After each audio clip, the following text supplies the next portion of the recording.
Ela dizia que falava com seres de outra dimensão. Ela dizia que a Terra estava prestes a passar por uma purificação pelo fogo e que apenas os escolhidos seriam salvos, levados em naves espaciais para um novo mundo.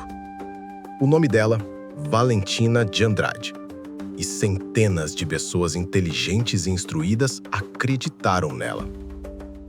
Mas, ao mesmo tempo em que essa profecia era sussurrada em salas fechadas, um terror muito real se espalhava pelas ruas do Brasil. Crianças, sempre meninos, começaram a desaparecer. Alguns foram encontrados mortos, seus pequenos corpos mutilados de uma forma brutalmente específica e ritualística. Eles haviam sido emasculados. A polícia não acreditava em coincidências. Eles acreditavam que esses crimes não eram comuns. Eram sacrifícios. Existe uma conexão entre a profetisa do apocalipse alienígena e as crianças sacrificadas. Esta é a história aterrorizante de como a fé no cosmos pode ter alimentado um dos mais sombrios e perversos mistérios criminais do Brasil. Toda grande seita começa com uma grande história. E a história de Valentina de Andrade é uma das mais grandiosas e bizarras já contadas. Ela não surgiu do nada. Nascida em Minas Gerais, ela era, a princípio, uma mulher comum, mãe, com uma vida relativamente normal. Mas, segundo ela, desde a infância, ela era diferente. Ela dizia ter visões, ouvir vozes, sentir a presença de seres que não pertenciam a este mundo. Em 1981, essas comunicações teriam se tornado claras. Ela não estava falando com anjos ou demônios. Ela estava falando com extraterrestres. E eles tinham uma mensagem urgente para a humanidade. A doutrina que ela começou a pregar era uma colcha de retalhos complexa e sedutora. Ela fundia elementos do cristianismo esotérico, da ufologia e de teorias da conspiração. O nome do movimento? Lineamento Universal Superior, ou LUS. O cerne da crença era o seguinte: a humanidade não é daqui. Fomos degredados de um mundo superior, um planeta chamado Mundo Ovalado Perfeito, e exilados na Terra como punição. Nossos corpos são prisões de carne. A história da Bíblia, segundo Valentina, foi mal interpretada. Jesus não era filho de Deus, mas um enviado dos seres cósmicos que veio nos ensinar o caminho de volta para casa. E agora, Valentina era a nova mensageira, a reencarnação de Cristo, escolhida para preparar a humanidade para o fim dos tempos. O fim dos tempos, na teologia da LUS, não era o apocalipse bíblico, era a purificação. A Terra passaria por cataclismos, terremotos, inundações, guerras, que eliminariam os impuros. Apenas os seguidores da LUS, os escolhidos, seriam resgatados por naves espaciais momentos antes da destruição final. E para ser um escolhido, era preciso seguir regras rígidas.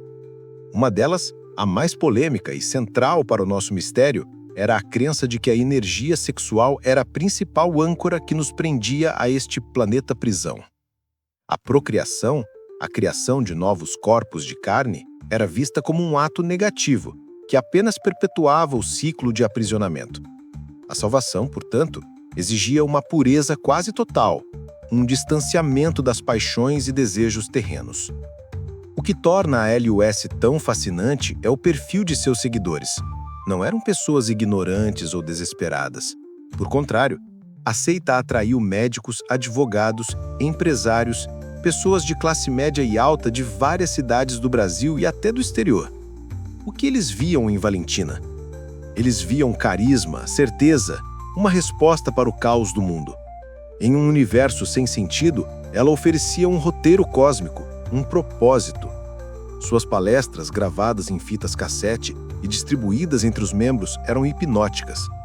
Ela falava com uma autoridade inabalável, como se estivesse lendo um manual de instruções do universo. A seita cresceu, se tornou uma organização com recursos, com sedes em várias cidades. E com o crescimento, a doutrina se tornou mais radical, mais fechada.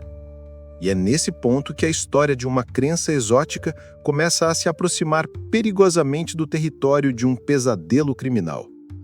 porque enquanto Valentina pregava sobre a purificação do planeta, um tipo muito diferente e muito mais literal de purificação estava prestes a começar. Enquanto Valentina de Andrade construía seu império espiritual, a milhares de quilômetros de distância, na cidade de Altamira, no coração da Amazônia, um tipo diferente de apocalipse estava em andamento. Entre 1989 e 1993, a cidade foi mergulhada em um estado de pânico e paranoia que a marcaria para sempre. A razão era um predador silencioso e sádico, que caçava a presa mais vulnerável de todas: crianças. Meninos, com idades entre 8 e 14 anos, começaram a desaparecer, um a um. O primeiro foi José Jaires, de 13 anos, desaparecido em setembro de 1989. Depois vieram outros. O padrão era sempre o mesmo: meninos de famílias pobres, que passavam muito tempo nas ruas, que eram vistos pela última vez brincando ou fazendo pequenos trabalhos, e depois sumiam. O desaparecimento era apenas o começo do horror. Alguns deles nunca mais foram encontrados. Outros tiveram um destino ainda pior. Seus corpos eram descobertos dias ou semanas depois em matagais nos arredores da cidade, em um estado de mutilação que chocaria até os policiais mais experientes. A brutalidade dos crimes era o que os tornava tão aterrorizantes. Não eram simples assassinatos. Eram rituais de sadismo. As crianças eram torturadas. Havia sinais de abuso sexual. Mas a assinatura do assassino, o detalhe que conectava todos os casos e que gelava a espinha da comunidade, era a emasculação. Todos os meninos encontrados mortos haviam sido castrados com uma precisão quase cirúrgica. Seus órgãos genitais haviam sido removidos. Era uma violência simbólica que ia além do ato de matar. Era uma profanação. A polícia local estava perdida. Altamira era uma cidade na fronteira da civilização, com recursos limitados e pouca experiência em investigações de crimes em série. As primeiras teorias eram confusas. Seria um único assassino? Um serial killer com um fetiche macabro? Seria uma rede de tráfico de órgãos que vendia as crianças para o exterior? Ou seria algo ainda mais estranho? Algo que a lógica policial não conseguia alcançar. A comunidade, desesperada e sem respostas, começou a criar suas próprias teorias. Falava-se de magia negra, de sacrifícios satânicos. O medo se tornou o ar que se respirava em Altamira. Mães proibiam seus filhos de sair de casa. A noite trazia o terror. O caso ganhou notoriedade nacional e a pressão sobre as autoridades se tornou imensa. A Polícia Federal foi chamada para ajudar. A investigação, que ficou conhecida como o caso dos meninos emasculados de Altamira, se tornou uma caçada humana desesperada. Foram 19 crianças atacadas. 6 delas foram encontradas mortas. 5 desapareceram para sempre e 8 sobreviveram, mas carregariam as cicatrizes físicas e psicológicas daquele horror pelo resto de suas vidas. O que ninguém em Altamira poderia imaginar era que, enquanto eles procuravam por um monstro local, as pistas começariam a apontar para um grupo de pessoas que, aparentemente, não tinham nada a ver com a cidade. Um grupo de pessoas com dinheiro, poder e uma crença muito, muito peculiar. A investigação estava prestes a cruzar o caminho de Valentina de Andrade e sua seita, Alinhamento Universal Superior. O horror de Altamira estava prestes a ganhar um rosto e uma justificativa cósmica e aterrorizante. Por anos, as duas histórias correram em paralelo, como pesadelos independentes. De um lado, uma seita esotérica que pregava sobre pureza e salvação alienígena.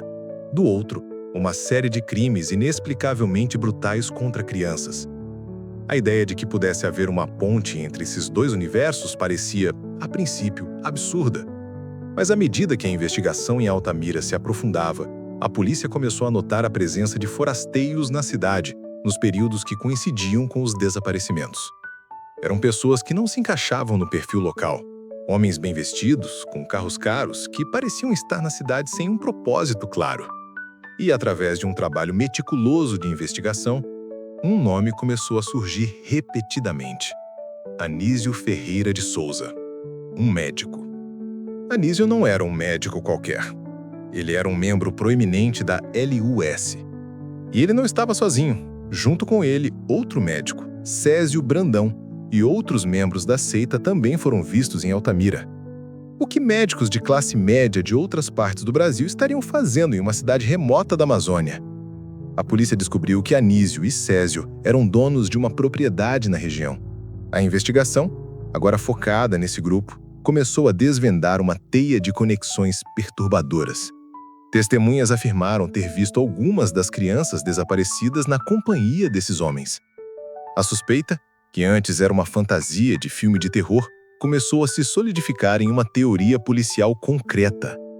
Os crimes não eram aleatórios, eram parte de algo organizado. A tese da acusação que começou a se formar era de arrepiar. Os assassinatos seriam, de fato, sacrifícios rituais. A emasculação não era apenas um ato de sadismo, mas um símbolo. E era aqui que a doutrina de Valentina de Andrade entrava em cena de forma sinistra. Lembre-se, a LUS pregava que a energia sexual era a força que aprisionava a alma humana na Terra. A purificação para a salvação cósmica exigia a negação do sexo e da procriação. Para os investigadores, a emasculação das crianças seria a manifestação mais literal e perversa dessa crença. Ao remover os órgãos genitais dos meninos, símbolos da masculinidade e da capacidade de procriação, os assassinos estariam realizando um ritual de purificação forçada, uma oferenda macabra para seus mestres do espaço, provando sua devoção e garantindo seu lugar nas naves de resgate. E então, o horror se multiplicou. Enquanto o caso de Altamira estava em andamento, um crime com a mesma assinatura macabra aconteceu a milhares de quilômetros de distância, em Guaratuba, no litoral do Paraná. Em 1992, o menino Evandro Ramos Caetano, de 6 anos, desapareceu. Seu corpo foi encontrado dias depois, sem as mãos, sem os pés, sem as vísceras e emasculado. A investigação em Guaratuba levou à prisão de um grupo que, surpreendentemente, também tinha conexões com o ocultismo e, segundo algumas linhas de investigação, com a própria LUS. O caso de Guaratuba, embora complexo e cheio de reviravoltas, reforçou a suspeita de que havia uma rede, uma ideologia conectando esses crimes rituais em diferentes partes do país. Valentina de Andrade e seu filho, José Teruge, que também era um membro influente da seita, foram formalmente acusados de serem os mandantes do esquema macabro. A teoria era que eles, como líderes espirituais, ordenavam os sacrifícios que eram então executados por seus seguidores mais devotos, como os médicos em Altamira.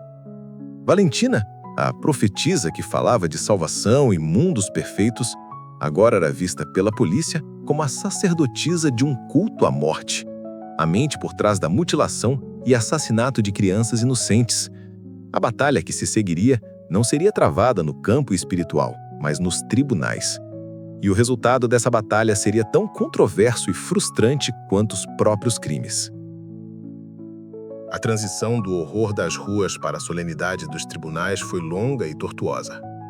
Em 2003, quase 15 anos após o primeiro desaparecimento em Altamira, Valentina de Andrade e seus seguidores finalmente foram levados a julgamento em Belém. O caso era um dos mais complexos e midiáticos da história do judiciário brasileiro. De um lado, uma acusação que tentava provar uma conspiração macabra, ligando uma doutrina ufológica a rituais de sacrifício humano. Do outro, uma defesa poderosa, que alegava perseguição religiosa, falta de provas concretas e que pintava os acusados como bodes expiatórios para a incompetência da polícia local. O Brasil parou para assistir. As famílias das vítimas, exaustas por anos de dor e incerteza, ansiavam por um veredito que trouxesse, se não conforto, pelo menos um desfecho. O julgamento foi um espetáculo de reviravoltas. Testemunhas mudaram seus depoimentos, provas foram contestadas. A defesa explorou habilmente a natureza bizarra das acusações, argumentando que a ideia de sacrifícios para alienígenas era fantasiosa demais para ser levada a sério. Valentina, com sua postura calma e inabalável, negou todas as acusações. Ela afirmou que sua doutrina pregava o amor e a evolução espiritual, e que a interpretação de que ela incentivava a mutilação era uma distorção perversa dos seus ensinamentos. A acusação, por sua vez, apresentou os laudos periciais, as conexões entre os membros da seita e as vítimas e o padrão inegável das mutilações. Mas a prova definitiva, a arma do crime que ligasse diretamente Valentina às mortes, era elusiva. E então veio o veredito que chocou o país.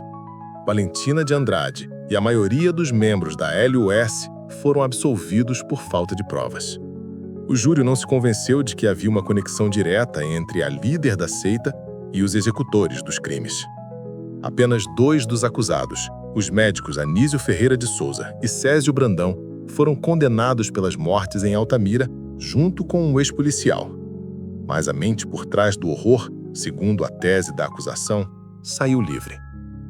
Para as famílias das vítimas e para grande parte da opinião pública, a sensação foi de uma derrota esmagadora da justiça. Como era possível que uma série de crimes tão específicos e ritualísticos, que se alinhavam tão perfeitamente com a doutrina de uma seita, não tivesse um mandante? Até hoje, o caso permanece envolto em um nevoeiro de incerteza. Valentina de Andrade se mudou para a Argentina, onde, por anos, continuou a liderar seu grupo, longe dos holofotes da mídia brasileira. A LOS se fragmentou, mas a crença não morreu. E as perguntas mais importantes, continuam a ecoar. Teriam os médicos agido por conta própria, inspirados de forma independente pela doutrina da seita? Ou eles estavam de fato seguindo ordens e a justiça simplesmente não conseguiu provar? E se a seita não foi a responsável, quem foi? Quem era o predador ou os predadores que aterrorizaram o Brasil por anos com uma assinatura tão específica e cruel? A história da profetisa e dos meninos emasculados nos deixa com uma verdade desconfortável. Às vezes, o horror não tem uma explicação simples. Ele pode nascer da fé distorcida, da loucura individual ou de uma maldade que desafia nossa compreensão. O caso se tornou um fantasma no sistema judiciário brasileiro. Um lembrete sombrio de que, mesmo com corpos, com suspeitos e com um longo julgamento, a verdade completa pode, para sempre, permanecer fora de alcance, perdida em algum lugar entre as estrelas e os porões mais escuros da alma humana. O caso dos meninos emasculados é mais do que uma história de crime. É uma ferida aberta na memória do Brasil. Uma história sobre como a vulnerabilidade pode ser explorada da forma mais cruel e como a busca por respostas pode terminar em um labirinto de dúvidas. O que você acha que realmente aconteceu? Valentina era culpada ou apenas uma líder excêntrica que se tornou um bode expiatório conveniente? Deixe sua teoria nos comentários. Este é um mistério que merece ser discutido para que as vítimas nunca sejam esquecidas.